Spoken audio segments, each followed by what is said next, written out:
Voilà, super. Bon. Merci, merci beaucoup pour votre invitation à intervenir dans cette assemblée. Et euh, évidemment, bon, cela disons, c'est une préoccupation qui me touche d'autant plus qu'effectivement, le travail de la culture est au centre de mes travaux. Et je pense que c'est effectivement ce qui nous réunit aussi aujourd'hui, c'est la conviction que la culture n'est pas simplement un outil instrumental, mais vraiment un enjeu de société. On le sait, bon, à la fois en termes de développement humain, mais aussi en termes de développement économique et aussi donc politique. Et donc, à la fois nous en sommes convaincus, et à la fois on peut aussi constater, c'est un peu le paradoxe, une difficulté de développer ce travail de la culture. C'est aussi, si on parle d'accès à la culture, si on parle d'accompagnement des populations à la culture, si on parle de développement culturel, c'est aussi à un moment donné pour pointer aussi une difficulté à prendre en compte cet enjeu de la culture.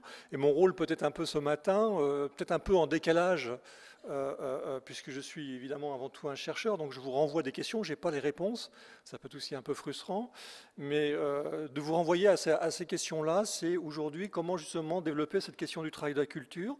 Et entre autres, puisque principalement, justement, les personnes qui sont représentées ici sont des personnes appartenant à la fois au champ social et culturel, justement, comment dépasser cette division entre le champ social et culturel ou l'appartenance sociale ou culturelle. Euh, Déjà, pour pointer, et d'une autre manière, donc comment en dépassant cette division, développer vraiment un travail de la culture. Je pense qu'il y a cette nécessité aujourd'hui. Elle est d'autant plus difficile à dépasser cette division, d'une part parce qu'elle est à la fois historique, elle est institutionnelle, elle est aussi culturelle, elle est aussi dans nos représentations. Alors elle est évidemment institutionnelle, puisque historiquement, il y a eu justement une division, il y a près d'un demi-siècle, entre le ministère de la Culture et le ministère de la Jeunesse et des Sports, qui a conduit à dissocier les pratiques professionnelles et entre autres entre la dimension qu'on appelle artistique professionnelle et la dimension qu'on appelle amateur. Voilà.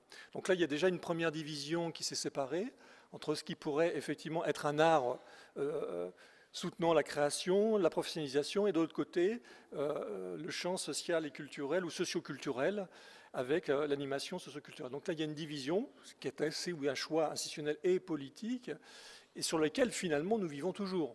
Hein, et qu'on n'arrive pas à dépasser puisque ces divisions apportent une sectorisation professionnelle, une sectorisation des financements et donc aussi des dispositifs et qui évidemment divisent entre...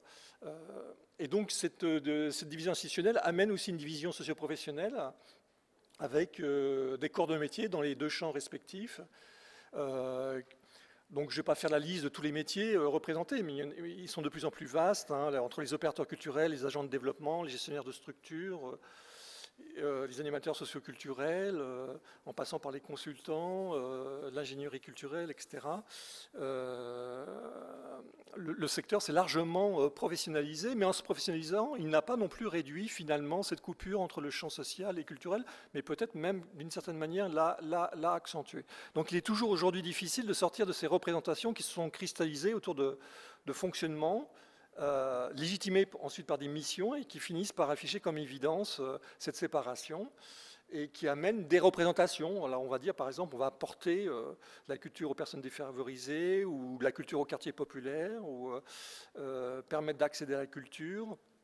Et vous savez aussi que cette division va effectivement dans les représentations produire une logique là aussi de segmentation entre ce qui serait la culture légitime, hein, la culture entre autres artistique, l'excellence culturelle, et puis ce qui serait la culture non légitime ou la culture populaire ou une culture amateur. Donc on vit toujours quelque part sur ces représentations-là, même si on cherche à les dépasser, et qui est liée effectivement à la fois à cette histoire institutionnelle, politique et professionnelle. Et d'une certaine manière, l'art est apparaît comme norme de ce qu'est ou non effectivement la culture à travers ses dimensions d'excellence artistique.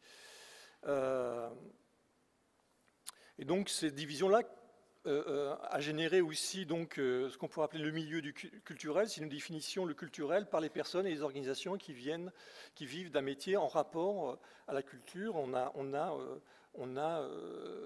j'en ai présenté quelques énoncés il y a un instant. Cette question de légitimité culturelle se pose à chaque fois, par exemple, quand il y a des événements culturels, des programmations,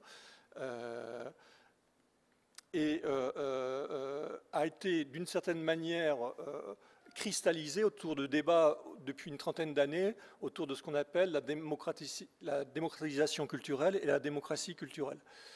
C'est un débat qui est apparu depuis les années 80. La démocratisation culturelle, donc, présentant l'accès à la culture, entre autres par la mise à disposition de cette culture légitime à travers des lieux dédiés.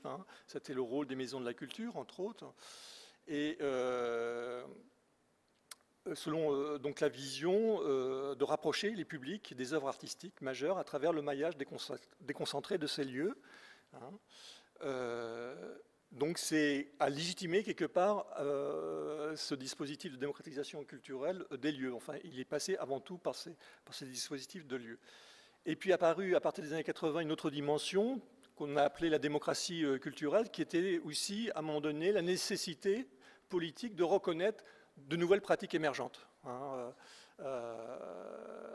qui est souvent d'ailleurs liée à la diffusion, à l'industrie culturelle, et qu'on a souvent d'une manière trop réductrice, réduite à des pratiques jeunes, mais qui sont évidemment plus larges que ça. Et donc la nécessité de reconnaître une multiplicité des formes d'expression artistique qui ne passent pas obligatoirement justement par les lieux déliés ou par les formes instituées de la culture. Et donc la nécessité aussi de concevoir de nouvelles formes d'accompagnement, de dispositifs accompagnant ces formes d'émergence, qui est lié en même temps, le début des années 80, avec l'explosion de l'industrie culturelle, et donc une facilité aussi différente d'accès à la culture par la consommation de masse mondialisée, qui peut aussi évidemment contribuer à son nivellement, au nivellement de la culture. Donc vous voyez, en fait, ce débat-là, je crois qu'on ne l'a pas vraiment dépassé depuis une trentaine d'années. Et donc la question, alors vous ne doutez pas que je n'ai pas, hélas, la recette, et puis c'est pas ma fonction d'avoir des recettes. Je pense qu'effectivement c'est à la fois aux professionnels, aux décideurs et aux politiques de l'avoir. Mais en tout cas, je me permets de renvoyer effectivement cette question qui apparaît d'une manière récurrente dans les débats encore aujourd'hui. Donc comment trouver finalement des dispositifs plus adéquats pour accompagner les processus propres à un travail de la culture, donc en particulier des populations en situation précaire ou en relégation. Et peut-être, et c'est une proposition, c'est effectivement de partir de ces situations, de ces nouvelles situations du travail de la culture pour comprendre comment dépasser cette opposition entre dimension sociale et culturelle pour inventer ces nouveaux dispositifs. Alors, il y a évidemment, je parlais de l'industrie culturelle, des contradictions propres à cette explosion aussi de l'industrie culturelle qui finit par croire ou faire penser que tout est culture. Et nous savons, mais aussi qui apporte aussi toute une économie, toute une richesse. Nous savons que l'économie culturelle représente en France un des principaux secteurs d'activité. C'est fait aussi une des particularités. D'un côté, effectivement, l'industrie, comme toute industrie, tente à niveler pour vendre au plus grand nombre par la standardisation, et à la fois, il démultiplie les multiples niches culturelles, et chacun peut en quelque sorte être un consommateur culturel ciblé.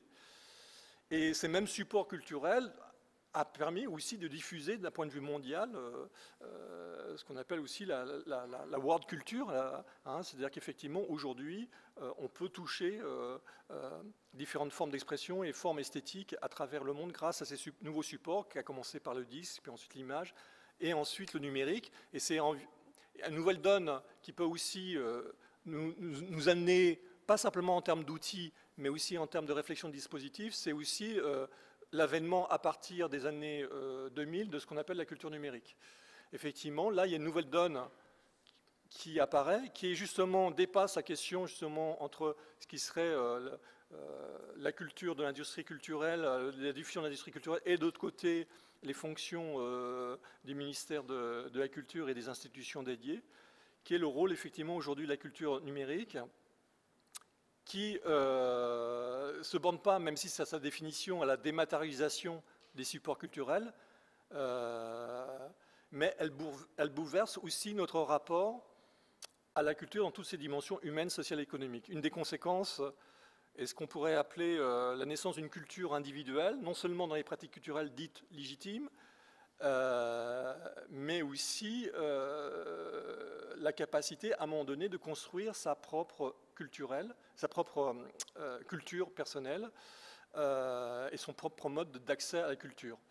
Ce serait en quelque sorte une culture do-it-yourself, hein, qui s'inscrit dans une logique d'autofabrication où chacun vient piocher les éléments de la culture qui l'intéresse pour construire sa propre culture. Donc évidemment, ça remet en cause aussi toute la question de l'accès à la culture, puisque aujourd'hui, là aussi, cet accès passe par d'autres créneaux que les lieux dédiés ou les modes de diffusion classiques. Donc on sait par exemple, je ne vais pas citer des références d'études ou de statistiques, que les jeunes passent beaucoup plus de temps devant leur ordinateur que devant la télévision. C'est-à-dire qu'effectivement, on n'est plus dans un mode de consommation entre guillemets passif, même s'il n'y a jamais totalement de mode de consommation passif. La consommation est aussi une forme de création, de recréation de ce qu'on consomme. Mais on sait aujourd'hui que les jeunes préfèrent effectivement passer plutôt leur temps devant l'ordinateur, qui est là la capacité, à un moment donné, via des supports comme YouTube ou d'autres, d'aller piocher, de faire sa propre culture, d'aller piocher les éléments qui les intéressent, et en même temps de la diffuser, puisque ces éléments diffusés audiovisuels et multimédia leur permettent à un moment donné aussi de développer de nouvelles pratiques, et sans passer là aussi par les lieux de transmission classiques qui sont le conservatoire ou l'académie. Mais on aurait tort de réduire l'avènement de cette culture numérique, d'une part, donc à une question technologique. C'est plutôt la culture qui se saisit de la technologie pour développer un nouveau rapport au monde. Ce n'est pas la technologie qui crée la culture. Donc, même s'il y a une confusion, puisque les vendeurs, évidemment, de hardware, c'est-à-dire de matériel technologique, veulent nous faire croire qu'en achetant le dernier iPhone ou le dernier ordinateur, on est branché, c'est le contraire. C'est effectivement les pratiques culturelles qui vont se servir des nouvelles technologies pour gérer finalement une nouvelle façon de gérer son rapport au monde. Et donc on aurait tort de résumer cette culture numérique à une culture individuelle ou une addition de cultures de chaque individu. On assiste, et vous aurez peut-être l'occasion d'en parler, de nouvelles formes aussi collectives à travers des consommations contributives et partagées, des cofinancements, de développement de circuits courts, de la connaissance open source, du coworking, des tiers-lieux. Je l'aborderai peut-être, si j'en ai un peu le temps aussi, de ces questions-là. Mais effectivement, il y a des nouveaux espaces, on pourrait appeler ça comme ça. Je les appelle les tiers-espaces parce qu'ils sont justement dans un entre-deux, entre les formes d'émergence et la culture instituée, qui sont des lieux à la fois d'échange, de diffusion et aussi de production et de création de la culture. Bref, si je devais résumer cette partie première de mon exposé, on change de paradigme puisque la question c'est de savoir aujourd'hui qu'est-ce que finalement un projet culturel. Comment vous, structure sociale, vous pouvez intégrer cette dimension culturelle et comment vous, structure culturelle, vous pouvez intégrer ce travail de la société sur elle-même, ce qu'on pourrait appeler donc résumé par un projet culturel. Ce projet culturel, c'est en tout cas l'hypothèse que je pose, change de paradigme et passe d'une logique de ce qu'on pourrait appeler d'ingénierie culturelle à une logique de maîtrise d'usage. Donc l'ingénierie culturelle, c'est effectivement ce qu'on appelle les porteurs de projets, les opérateurs culturels, qui construisent effectivement des cadres et vont ensuite rajouter ces éléments dans le cadre du projet avec des logiques d'évaluation de projet. Ça, c'est de l'ingénierie culturelle. Alors, je ne dis pas que ce n'est pas toujours pertinent, que ça n'a pas toujours sa raison d'être, bien sûr, mais on change, je pense, profondément de paradigme, c'est-à-dire de manière de construire, de penser la culture, vers une logique de maîtrise d'usage. C'est-à-dire que ce n'est plus les ingénieurs, ce n'est pas des opérateurs qui créent les projets, mais c'est la manière dont on utilise les outils de la culture qui va construire de nouveaux projets. Internet, je viens de citer la culture numérique, en est finalement le révélateur, même si cette maîtrise d'usage ne se réduit pas évidemment à la culture numérique. On penche évidemment aux friches culturelles. Alors, ce n'est pas un mouvement non plus récent, les friches culturelles, en France et en Europe, mais il existe effectivement ce qu'on pourrait appeler aujourd'hui des tiers-lieux de la créativité territoriale, qui sont justement des lieux qui sont construits à partir de la manière dont les acteurs vont s'approprier les outils et occuper l'espace, et non pas en fonction d'un projet qui est décidé de l'extérieur. Donc là, je pense que franchement, on a un changement de paradigme qui est à la fois donc un changement de paradigme pour le projet culturel, mais d'une certaine manière de faire société aujourd'hui, puisque la culture est, c'est une manière de la définir, une manière de faire société. Donc, vous voyez, on ne peut pas aborder sereinement la question du travail de la culture entre champ professionnel, social, si nous ne commençons pas par déjà interroger ce qui fait culture aujourd'hui et envisager ensuite comment on peut articuler cela avec des nouveaux dispositifs et ce que j'appelle, moi, donc, comment instaurer finalement une nouvelle pensée politique de la culture, qui serait une manière aussi de redonner un souffle ou un sens aux politiques culturelles. C'est-à-dire, effectivement, peut-être aujourd'hui, cette nouvelle pensée politique de la culture doit émerger de ces formes d'expérimentation, de ces nouveaux espaces, de ces nouveaux acteurs, de cette nouvelle génération, pour ensuite créer des interfaces et interpeller les institutions qui ont leur rôle d'accompagnement, de soutien, pour dire, voilà, aujourd'hui, ce que peut être une logique de projet culturel, ce que peut être une logique de travail de la culture. Alors pour cela, je vais vous proposer quelques axes ou quelques outils de réflexion et essayer d'imaginer quels seraient peut-être les dispositifs qui correspondent à ces axes. Un fondamentale définition de la culture, c'est effectivement, et c'est quand même bon de le rappeler, que la culture est avant tout un rapport. C'est-à-dire que ce n'est pas quelque chose, une essence, une identité qui nous viendrait du passé et qui serait immuable, mais elle se construit toujours dans un rapport à l'autre, puisque la culture, d'une certaine manière, c'est aussi une de ses définitions, est une réponse aux conditions de vie, la capacité de s'adapter, de transformer son environnement. Il n'y a donc en quelque sorte jamais d'idiot culturel ou de personne sans culture, dans le sens où chaque individu, quel que soit son parcours d'expérience, construit ses propres méthodes pour répondre à ses conditions de vie. Alors ça peut être des systèmes de débrouille, ça peut être un art de bricolage, parce que ça peut être aussi des formes artistiques qui se revendiquent de cette forme-là aussi de bricolage. Mais d'une certaine manière, il y a aujourd'hui, et peut-être plus aujourd'hui qu'hier, la culture se construit à travers cette définition de la nécessité aujourd'hui de comprendre et de répondre de manière différente à son environnement.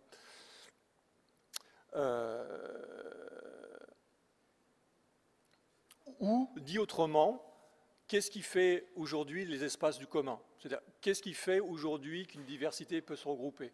Qu'est-ce qui fait aujourd'hui une communauté de destin? C'est vraiment des débats, vous voyez, qui sont aussi politiques. Hein. Et cette notion-là de la culture, du travail de la culture, évidemment, s'oppose à une version qu'on pourrait appeler culturaliste de la culture, qui voudrait dire que les gens se comportent en fonction de leur appartenance culturelle. Et on a aujourd'hui ce qu'on pourrait appeler l'émergence d'un racialisme culturel qui enferme effectivement la culture dans des formes identitaires figées. On le voit dans le débat aujourd'hui à travers la question des Roms, à travers la question de l'islam, etc. Comment finalement ces questions-là sont traitées par un enfermement de la culture dans des identités figées. Alors que justement le travail de la culture est exactement le contraire et que la manière de concevoir justement l'accompagnement, le travail, l'intégration de ces populations-là n'est pas justement les enfermer dans une identité, mais comprendre comment eux amènent des réponses à leur environnement, quelle méthodologie ils mettent en place pour répondre à leur environnement et construire quelque chose avec eux. Donc, vous le voyez, on est toujours, et c'est une autre façon aussi de définir ce rapport de la culture, dans un rapport de domination, de la manière de concevoir la culture, et que le rôle justement, à un moment donné, de la culture, c'est de s'émanciper, de se libérer, de faire œuvre. C'est une réalisation évidemment toujours inachevée, puisque ce qui définit ici aussi une condition humaine, et ça c'est pas propre à aujourd'hui, c'est qu'on est toujours des êtres en devenir, que notre origine est toujours quelque chose qui se construit devant nous et pas derrière nous. Et en cela, on ne peut pas figer effectivement les personnes, on est dans une logique de mouvement. Donc c'est des rappels qui peut-être peuvent paraître des évidences, mais qui me paraissent importants justement de souligner dans le débat aujourd'hui qui agite entre autres notre société. Et donc là, c'est aussi une manière de replacer le travail de la culture au centre. Et encore une fois de dire, il n'y a pas de personnes sans culture et d'idiots culturels. Chacun développe des méthodologies, des dispositifs, même s'ils ne sont pas obligatoirement validés et reconnus. Peut-être ce serait intéressant de partir de ça. Et d'une certaine manière, l'expérience esthétique est une manière de prendre conscience de cette relation entre émancipation et transformation. C'est ainsi que les œuvres d'art se socialisent d'une certaine manière. Elles nous parlent et prennent un sens social dans un contexte. Et ils ont une propriété justement de révéler, à travers une convention symbolique, la partie universelle de ce travail de la culture. Puisque tout travail de la culture, par définition, il est particulier, il est lié à un contexte. Mais la manière d'y répondre est universelle. Si vous prenez, évidemment, je prends l'exemple classique de la culture noire nord-américaine, elle est née dans les conditions que vous le savez, qui sont liées au départ à l'esclavage, au ghetto, à la ségrégation raciale. Et ce qui a apporté réponse à ces conditions-là, c'est par exemple toute la culture, toute la musique noire, du jazz au blues jusqu'à aujourd'hui, les dernières formes émergentes, qui a drainé, diffusé dans l'ensemble de la planète, et chacun peut s'y reconnaître et, à travers ces formes-là esthétiques, construire sa propre culture et répondre à ses conditions de vie. Donc chaque culture est au départ particulière et, grâce à l'art, acquiert effectivement une dimension universelle quand l'art se socialise. Quand aujourd'hui un collectif comme Art Solutions en Tunisie investit la rue par la danse, elle porte à la fois un acte politique et poétique. Notre pays s'enfonce dans la crise et nous sommes divisés. Notre devoir de citoyen, c'est de nous rassembler. La danse est un moyen de le faire. C'est comme cela qu'on vit. On danse dans la rue pour sortir le corps et de la logique du spectacle, pour investir d'autres lieux. Chez nous, le spectacle n'est pas accessible à tout. Il est réservé à une élite. Danser dans la rue, c'est une invitation à l'autre. C'est lui dire, viens, tu peux y participer. Tu as le choix entre être spectateur ou être acteur et de danser. C'est ce qui se passe à chaque fois. Donc vous voyez, bon, c'est pas non plus nouveau de réinvestir la rue. On l'a connu aussi en France, paradoxalement, il y a une trentaine d'années. Puis ces formes-là d'intervention dans la rue se sont plus ou moins d'ailleurs instituées. Et de l'autre côté de la Méditerranée, on réinvestit la rue justement pour replacer l'art au centre et socialiser l'art comme un outil aussi de réponse aux conditions, enfin permettre à chacun de s'approprier et construire sa culture en réponse aux conditions de vie. Donc vous voyez, c'est un processus continuel où les formes esthétiques se réinvestissent, se resocialisent et deviennent effectivement, alimentent un travail de culture. Donc il n'y a pas d'un côté le social et de l'autre côté l'art, mais effectivement bien un processus que moi j'appelle le travail de la culture. La question, c'est de savoir effectivement quels sont aujourd'hui les dispositifs qui permettent d'accueillir ce processus. Cela renvoie en France à la question de notre posture. Je parlais de division. Souvent, ce qui empêche justement à ce travail de la culture d'être validé, accompagné, développé, c'est justement la division qui est liée à cette fracture historique dont je parlais et la professionnalisation entre ce qu'on pourrait appeler agent, acteur et auteur. Et donc là, c'est une manière de réfléchir sur notre posture socio-professionnelle. Comment, à un moment donné, faire en quelque sorte un pas de côté pour, à un moment donné, se repositionner. Quand on est agent, comment devenir acteur. Quand on est acteur, comment devenir agent. Et comment être auteur. Alors, je précise un peu ces trois postures d'agent, acteur, auteur. La professionnalisation du métier de la culture a conduit finalement des acteurs culturels à devenir agents. Qu'est-ce que c'est finalement le rôle d'agent? Il définit Enfin, c'est un rôle qui est défini finalement par un poste, par une hiérarchie, une fonction dans une institution. On est agent quand on est missionné hein, pour, et c'est votre cas je pense pour la plupart, pour accomplir donc un travail, pour accomplir un objectif sur un territoire en fonction de tel ou tel champ d'activité, qu'on vienne du champ social ou du champ culturel. Et par exemple, pour promouvoir l'accès à la culture, le projet culturel, d'inscrire l'accueil d'artistes dans les projets, etc. Donc l'agent est un acteur en quelque sorte institutionnel. Son rôle ne devrait pas simplement pourtant d'être courroie de transmission, exécutant d'un pouvoir, mais aussi il devrait pouvoir provoquer un travail de l'institution sur elle-même, autrement dit interroger votre projet culturel chacun dans votre structure, que vous venez du milieu culturel ou du champ social. Sinon, évidemment, si vous vous conformez uniquement à la mission, nous l'avons vu, cette mission est prédéterminée, que vous le vouliez ou non, par cette division historique entre champ social et culturel. À un moment donné, on n'en sort plus. Voilà. Donc à un moment donné, ce n'est pas évidemment remettre en cause la posture d'agent, mais c'est dire effectivement comment l'agent peut s'interroger et poser la question au sein de son institution. Ce qui fait qu'il devient acteur. C'est-à-dire qu'il, tout d'un coup, du rôle d'agent, il devient aussi acteur d'un projet culturel qui peut rentrer en conflit avec sa mission. Donc là, c'est comment se gère ce rapport entre agent et acteur. Puisque la posture d'acteur, elle ne se définit pas par une mission, mais par une capacité d'agir, c'est-à-dire de transformer des matériaux physiques ou sociaux pour répondre, comme nous l'avons vu, aux conditions de vie. C'est ce que j'appelle donc tout à l'heure la travail de la culture. L'action provoque une réaction, particulièrement lorsqu'on agit sur les matériaux humains, qu'il s'agisse d'interventions artistiques, du travail socioculturel.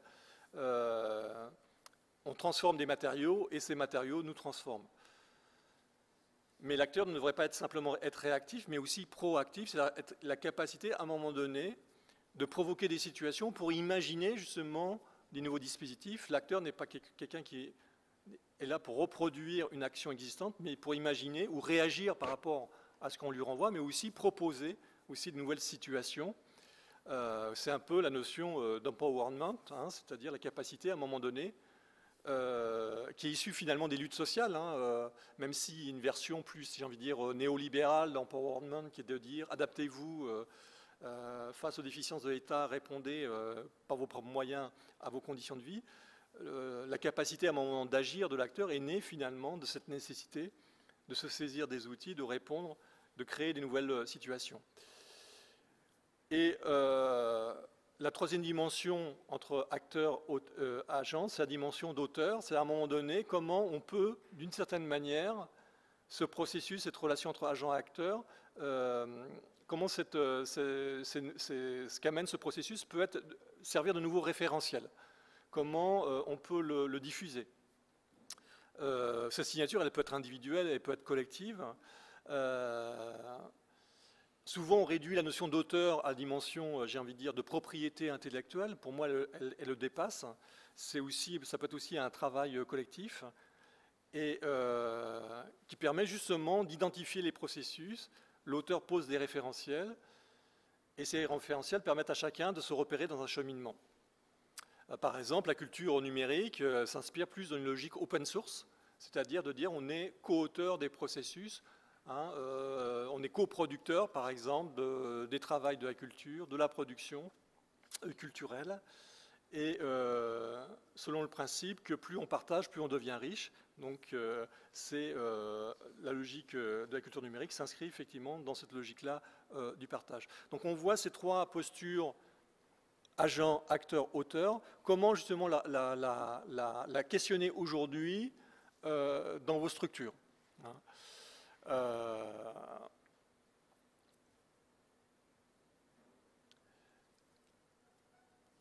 Alors comme on a vu, les configurations socio-professionnelles souvent bloquent, ils figent ces postures dans des rôles, c'est-à-dire qu'on est agent, on ne peut pas être acteur, qu'on est acteur, on ne peut pas être agent, etc. Donc travailler sur les postures, c'est aussi travailler sur les formes de légitimation. Par exemple, les animateurs sont souvent délégitimés dans leur faculté à parler et agir en matière de culture. On les traite de socioculturels, etc. Alors qu'ils peuvent très bien, évidemment, développer, réfléchir, fabriquer, inventer en termes de culture, travailler avec des artistes, mais ils ne sont pas légitimés en forme, dans leur logique d'agent culturel. Donc peut-être qu'il faut déjà les reconnaître comme acteurs culturels pour ensuite les missionner comme agents culturels. Donc vous voyez la relation est une tension, mais qui n'est pas une opposition. Donc accorder du poids à la parole des différents protagonistes d'une situation pour qu'ils puissent intervenir dans ces situations et les légitimer. Donc c'est finalement une négociation perpétuelle, un ajustement continuel entre ces différents rôles. De même, quand on parle et ça revient souvent dans les projets, par exemple, de la place des habitants. Hein. C'est un leitmotiv sous le label participation, qu'on peut aussi d'ailleurs questionner. Qu'est-ce que ça veut dire effectivement participer à un projet culturel si les participants, justement, ne peuvent pas eux-mêmes s'auto-missionner sur un projet culturel? En quoi, effectivement, un habitant peut à un moment donné apparaître comme légitime pour être co-auteur du projet culturel, par exemple. Être donc aussi actrice, mais devenir aussi agent, même si au départ, cette mission n'est pas commanditée par une institution. Et donc là, c'est peut-être aussi la proposition aussi de ceux qui accompagnent ce travail de la culture, de permettre à ces acteurs de devenir aussi agents dans le sens de pouvoir s'automissionner. Alors il y a des programmes comme la Fondation de France, qui s'appellent les nouveaux commanditaires, qui permettent effectivement à des acteurs, par exemple, d'inviter un artiste dans les quartiers. Et donc là, on renverse la proposition, effectivement. C'est effectivement les acteurs qui sont commanditaires de la proposition artistique.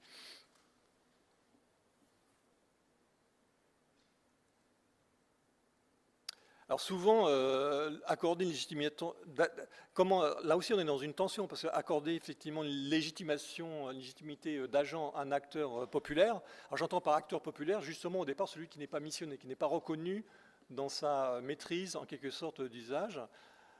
Souvent, c'est accorder cette légitimité à un acteur populaire, pour le professionnel, peut aussi être compris comme une sorte de remise en cause de son propre statut. Donc là aussi, il y a une tension de dire accorder une légitimité à l'autre, c'est pas enlever la légitimité à sa posture. D'accord. Bon. Ça, évidemment, pose la question, ça renvoie aussi la question de la notion de public.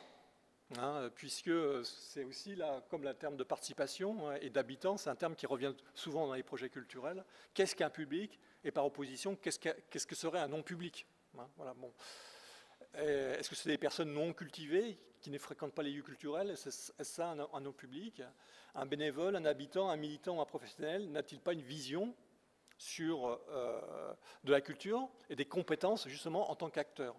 Donc un public n'est pas simplement un consommateur d'un spectacle, un consommateur de la culture, il peut être aussi acteur de la ville, être créateur ou transformateur de culture en réponse aux conditions d'existence. Donc il pose des problématiques, des enjeux de vie et des envies de vivre. Voilà.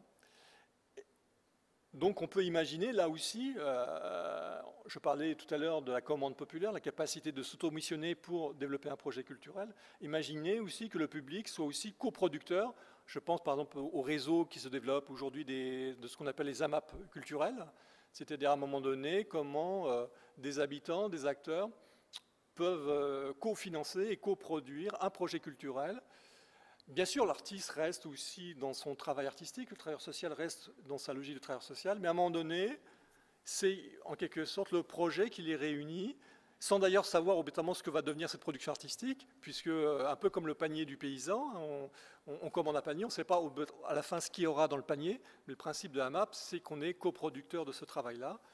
Et donc c'est une logique de consommation contributive en quelque sorte, qui se développe. C'est aussi une logique de circuit court, puisque c'est aussi dans une logique de territoriale de proximité, permettre voilà, à des populations, des acteurs, de développer aussi et découvrir des nouveaux espaces de créativité sur le territoire qui ne sont pas obligatoirement des lieux. Alors il y a les lieux dédiés, il y a le théâtre, il y a les lieux aussi de transmission, le conservatoire, mais il peut aussi avoir d'autres lieux qui peuvent accueillir cette coproduction culturelle, comme on l'a vu à travers la culture numérique, à travers des tiers-lieux, des tiers-espaces, etc. Donc vous voyez, on arrive finalement à une forme écosystémique, pour reprendre aussi, on rentre vraiment dans une logique d'éco-développement. On n'est plus dans la séparation entre public et non public, population et professionnel, mais finalement dans une logique de coproduction. La logique d'écosystème se base sur 3 éléments. La première, c'est effectivement la capacité d'accueillir une diversité, hein, c'est-à-dire effectivement ne pas diviser par exemple les publics, les acteurs en termes de catégories, mais effectivement des espaces qui puissent mettre en relation une diversité. L'autre dimension de l'écosystème, c'est créer justement des jeux d'interaction, c'est-à-dire comment être interdépendant, c'est le jeu de la transaction, de l'offre et la demande, comment construire de nouvelles formes de transaction, de l'offre et la demande. Et donc chacun est quelque part interdépendant, hein, de ce système-là économique.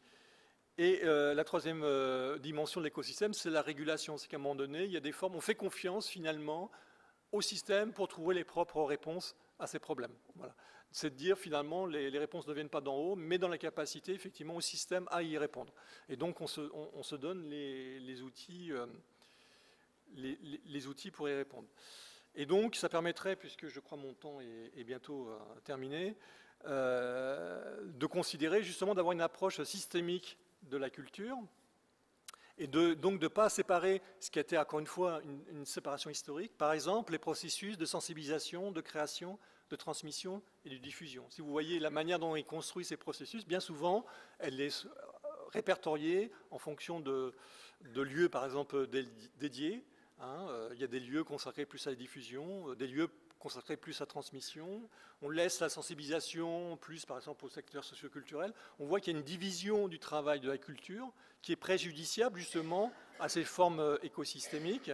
Donc, comment rétablir une nouvelle synergie entre ces processus qui dépassent, justement, la segmentation entre les fonctions, entre les secteurs d'activité, entre les lieux, hein. Comment créer, justement, instaurer autrement une multiréférentialité, c'est comment aborder ces multiples dimensions de la culture dans une logique plus que même interdisciplinaire, j'ai envie de dire transdisciplinaire. Ça, comment dépasser effectivement les catégories socio-professionnelles pour construire finalement sa propre réponse, donc sortir aussi des champs disciplinaires. Ou dit autrement, je citerai, ça peut être une forme de conclusion, tout le travail que vous connaissez d'Edgar Morin sur la complexité, hein, c'est de dire effectivement, un peu comme les fils d'une tapisserie, hein, le tout est dans la partie qui est dans le tout. Un tout est plus que la somme des parties qui la constituent. Donc c'est une approche qui permet d'accéder au réel dans sa totalité, de restituer finalement l'individu dans l'ensemble de sa dimension. Le travail de la culture, et c'était d'ailleurs un des projets aussi du développement culturel, c'est qu'on ne peut pas séparer le culture du social, mais aussi du développement économique, et donc de tirer vers le haut un ensemble, et donc de travailler, de considérer cet ensemble comme une complexité. On n'est pas dans l'addition des activités, des pratiques, des individus et des secteurs. On est dans une relation, ces éléments entrent en synergie, et ces synergies forment quelque chose, d'ailleurs dont on n'a pas obligatoirement aujourd'hui, on n'en connaît pas obligatoirement ce qui va devenir, hein, mais on est en train de construire effectivement des nouvelles formes, ce qui permet justement de relier ces 3 dimensions systémiques aussi de la culture, de ces 3 fonctions de la culture, qui est la culture donc vivante, celle qui permet aujourd'hui de faire communauté, de faire société. La culture transmise, c'est à un moment donné comment transmettre cette culture vivante à travers des formes esthétiques, à travers des modes de transmission. Et la culture symbolique, représentant par le travail artistique, c'est comment aussi mettre en lumière ce travail de la culture, en faire reconnaître sa dimension universelle. Donc je vous renvoie, et c'est peut-être justement peut-être, c'est l'objet de cette intervention, c'était un peu mettre un peu en décalage, re-questionner justement ce travail, effectivement la question d'imaginer finalement quels seraient aujourd'hui ces dispositifs qui permettraient d'accompagner ces processus, qui permettraient de développer ce travail de la culture. J'ai laissé quelques pistes, hein. Je vais parler de circuits courts à travers les amas culturels, je parlais de tiers-lieux de la créativité, voilà. Il y a quelques pistes comme ça qui sont liées, qui ne sont pas liées de mon imagination, mais qui sont liées à des expérimentations concrètes qui se développent aujourd'hui, qui se mettent en réseau. Je pense qu'il y en a d'autres, évidemment. Il y en a sûrement aussi dans cette région qui émerge et qui permet aujourd'hui de replacer justement ce travail de la culture au centre. Voilà. Je vous remercie.